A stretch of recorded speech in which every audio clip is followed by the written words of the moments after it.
5 months చెప్పుకోవాల్సి వస్తుంది. Right అండి. ఓకే, రామ్మోహన్ రావు గారు, ఇప్పుడు ఐటీ కంపెనీస్ను రాష్ట్రాలకి తీసుకొచ్చేందుకు ప్రయత్నంలో ప్రభుత్వాలు పోటీ పడుతూ ఉంటాయి, మనం చూస్తూనే ఉన్నాం. అయితే ఐటీ కంపెనీలకు ఈ గవర్నమెంట్స్ ఇచ్చేటువంటి రాయితీలు, ప్రోత్సాహకాలు, వీటిపై చాలా విమర్శలు వస్తున్నాయి.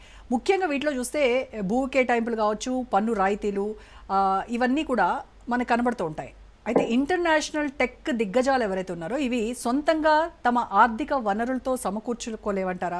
ఎందుకు ప్రభుత్వాలు పోటీ పడి రాయితీలు ఇవ్వాలంటారా? రోజా గారు, మీకు అట్లాగే జ్ఞానంలో మిత్రుడు శ్రీధర్ గారికి, కోటేశ్వరరావు గారికి, ఆజ్ న్యూస్ ప్రేక్షకులు నమస్కారం. ఎప్పుడైనా కూడా ఉపాధి అవకాశాలు 3 రంగాలు ఉంటాయి. మొట్టమొదటి వ్యవసాయం, మరి ఇప్పుడు కూడా 60% మంది వ్యవసాయదారులు, తర్వాత పరిశ్రమలు, తర్వాత అన్నిటికంటే రెండింటి మించిపోయి సేవా రంగంలో చాలా ఉపాధి అవకాశాలు లభిస్తుంది. ఇవాళ 54 నుంచి 60% ఉపాధి అవకాశాలు మనకు సేవా రంగంలో ఉన్నాయి. కానీ మన వ్యవసాయం పట్టుకుని నడుస్తున్నాం ఇంకా 60% మంది. నేను ఎప్పుడు ఒక పడవల ఉదాహరణ చెప్తాను. మీరు వచ్చే ప్రశ్నకు సమాధానం చెప్పే ముందు 3 పడవలు ఉన్నాయి. ఓ పడవలో 15 మంది, అంటే జాతీయ ఆదాయాలు వ్యవసాయం 14 నుంచి 15% మాత్రమే ఉన్నాయి. ఇంకా తగ్గుతుంది రోజుకు.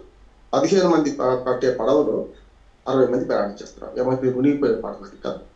తర్వాత పారిశ్రామికంగా చూస్తే 20% నుంచి అటు ఇటుగా ఉంటుంది. అయితే దాంట్లో 1-2% ఉపాధి అవకాశాలు పరిశ్రమలు పెరగాలంటే చాలా కష్టం. అంటే ఒక్కసారి రోమనగరం ఒకటే రోజు నిర్మాణం కానంటే ఇందులో వెంటనే ఉపాధి అవకాశాలు రావు.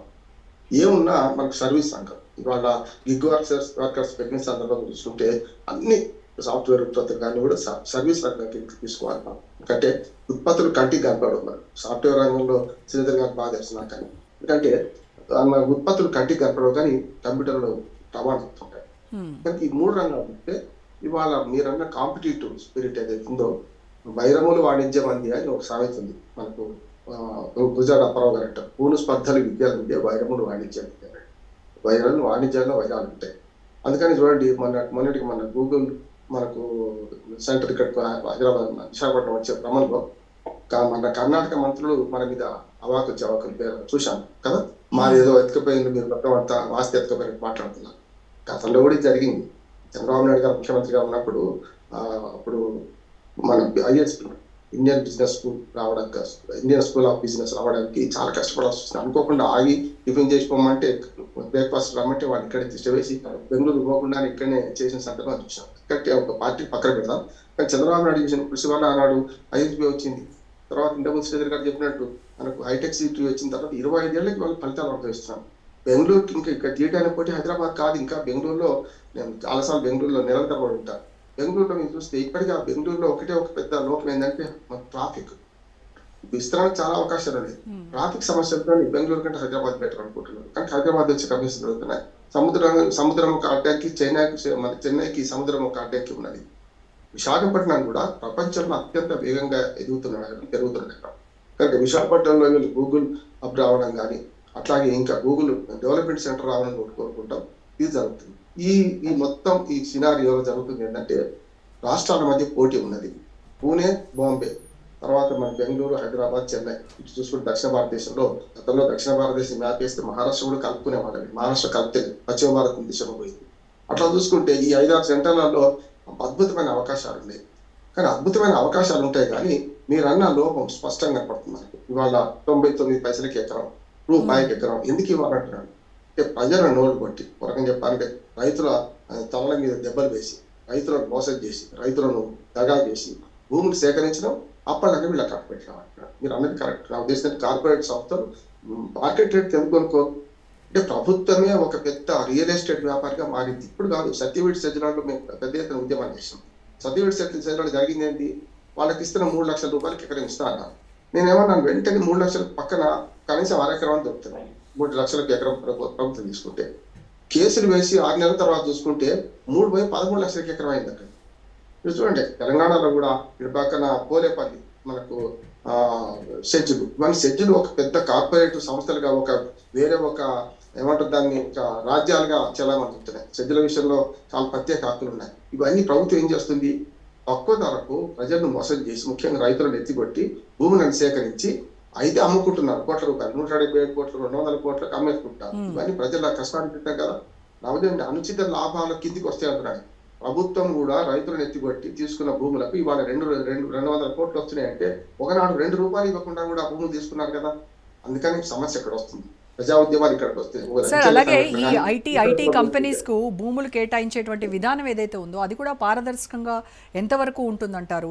అలాగే అవసరానికి మించి ఈ భూములను కేటాయించడం అనేది అభివృద్ధి పేరుతో ప్రభుత్వం చేస్తున్నటువంటి దందా కాదంటారా? ఖచ్చితంగా. అందుకని రియల్ ఎస్టేట్ లాగా వ్యవహరిస్తుంది అనమాట. రియల్ ఎస్టేట్ లాగా వ్యవహరిస్తుంది ప్రభుత్వాలు. అంటే అడ్వోక్ భూములు ఏమో చాలా, అంటే భూమి సేకరణ విధానమే తప్పు ఉంది సార్. మీరు చూడండి, నేను అడ్వకేట్ చెప్తున్నాను, 2013 చట్టం వచ్చింది కానీ ప్రజోపయోగ పనులకు అని ఉన్నది. దాన్ని ప్రజోపయోగం అంటే ఇప్పటికి కూడా నిర్వచనం చెప్తలేదు చట్టం. ప్రజోపయోగం అంటే ఏంది? టెలిఫోన్ స్తంభాలు, రోడ్లు, రైల్వే లైన్లు, లేకపోతే నీటి ప్రాజెక్టులు, సాగునీటి ప్రాజెక్టులు, ఇవి ప్రజోపయోగాలు. కానీ కంపెనీలకు అప్పలంగా 1000 ఎకరాలు కట్టబెట్టడం ప్రజోపకరమైన పనులు కాదు కదా. అందుకని మనం పోలేపల్లి సెజ్ నుంచి మొదలు పెడితే సత్యవడి సెజ్ దాకా ఎందుకు ఉద్ధరించాలంటే జిందాల్ ఇచ్చినప్పుడు మేము పెద్ద ఎత్తున పోరాటం చేసినాం. జిందాల్ పరిశ్రమలో ఎవరైతే రైతులు ఉపాధి కోల్పోతున్నారో, భూములు కోల్పోతున్నారో వాళ్ళకు ఒక ఉద్యోగం ఇవ్వాలి కదా. మనకు మంచి ఉదాహరణ చెప్తాను. విశాఖపట్నం ఉక్కు కర్మాగారం భూములు సేకరణప్పుడు చాలా ఇబ్బంది వచ్చింది. చాలా మంది రైతులు తిరగబడ్డారు. ఆంధ్ర హక్కు, విశాఖ ఉక్కు ఆంధ్రుల హక్కు పోరాడినా కూడా అక్కడ ఏమొచ్చిందంటే అప్పుడు డాక్టర్ జయప్రకాష్ నారాయణ గారు లోక్సత్తా వారు అప్పుడు తన స్పెషల్ ఆఫీసర్గా ఉండేవారు. ఒక మంచి పని చేసింది. అక్కడ ఏం చేసిందంటే నైపుణ్యం లేదు కానీ వీళ్ళు ఎట్లా ఉద్యోగాలు ఇస్తామన్నారు అప్పటి స్టీల్ ప్లాంట్. అప్పుడు ఏమన్నారంటే నైపుణ్యం కల్పించిన చిన్న నైపుణ్యాలు కల్పించిన 6 నెలల కోర్సు కలుపుతుంది కదా, 6 నెలల కోర్సు ఇద్దాం, వాళ్ళ ద్వారా ఉద్యోగాలు ఇద్దామంటే 10,000 మందికి ఉద్యోగాలు వచ్చింది.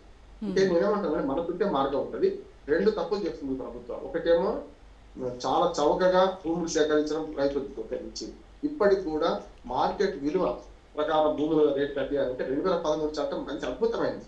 కానీ అందులో పెద్ద లోపం ఏంటంటే కాగితాల మీద మార్కెట్ రేట్ ఏది ఉందో, అంటే రిజిస్ట్రేషన్ ఆఫీసులో పేపర్ వాల్యూ అంటే బుక్ వాల్యూ ఉంటాం, ఆ బుక్ వాల్యూ పెంచకుండా నోటిఫికేషన్ ఇష్యూ చేయడం తప్పు. యాక్చువల్గా అది జరగడానికి వీల్లేదు చట్టం ప్రకారం.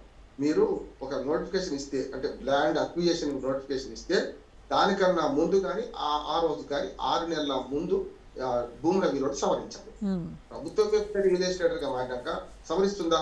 ఎప్పుడో 2012, 2018, 2020లో సవరించిన రేటు ప్రకారం ఇప్పుడు చేస్తుంటే చట్టం బ్రహ్మాండం చెప్తుంది. ఇప్పుడు గ్రామాల్లో అయితే 3 ఇంతలు, పట్టణాలు అయితే 2 ఇంతలు, గిరిజన ప్రాంతాలు అయితే 4 ఇంతలు. అంటే అప్పటి బుక్ వాల్యూకు 4 ఇంతలు ఇవ్వడానికి 2013 భూ సేకరణ అంటే రిహాబిటేషన్ యాక్ట్ కూడా ఉంది, అందులో 2 చెప్తుంది. కానీ ఏం జరుగుతుంది? బుక్ వాల్యూ మార్చకుండా ఎప్పటిదో బుక్ వాల్యూ ఉంటే దానికి 2 ఇంతలు కట్టిస్తే అంతకు కనీసం ఎకరం కోల్పోయిన రైతు 1/4 ఎకరం కూడా భూమి రావడం లేదు కదా.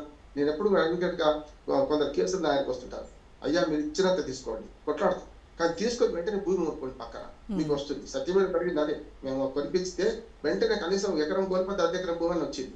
కానీ ఇక్కడ ఏమవుతుందంటే ప్రభుత్వం పెద్ద రియల్ ఎస్టేట్ వ్యాపారిగా మరి రైతులను ఎత్తికొట్టి భూములు సేకరిస్తున్నది. ఆ భూములు అప్పళంగా, మీరు ఈ మాట అప్పళంగా పెద్ద కార్పొరేట్ సంస్థలకు అమ్ముకుంటుంది. నేను స్పష్టంగా చెప్తాను, ప్రభుత్వం ఏం చేయాలంటే ఒక్క మాట, నేను మా ఊళ్ళో నేను సర్పంచ్గా ప్రయోగం చేశాను. ఒకటేంటంటే వాడినే కొనుక్కోమనాలి, కొనుక్కోవడానికి అవసరమైన సహకారం అందించాలి. అప్పుడు ఏమవుతుందంటే భూమికి ధర సరైన ధర వస్తుంది. అప్పుడు ప్రజలు కూడా సహకరిస్తారు, సంతోషపడతారు. ఏ ఫ్యాక్టరీలోనైనా ఆ లోకల్కి ఉద్యోగం రాకపోతే అది కాలిపోయి కూడా పట్టించుకోండి. హరగోపాల్ గారు, నేను తెలంగాణలో మేము ఒకసారి ఇట్లా మన జిన్నారంలో పెద్ద ప్రమాదం జరిగితే కరోనా కష్టకాలంలో అన్ని ప్రమాదం ఇక్కడికి వెళ్ళాం.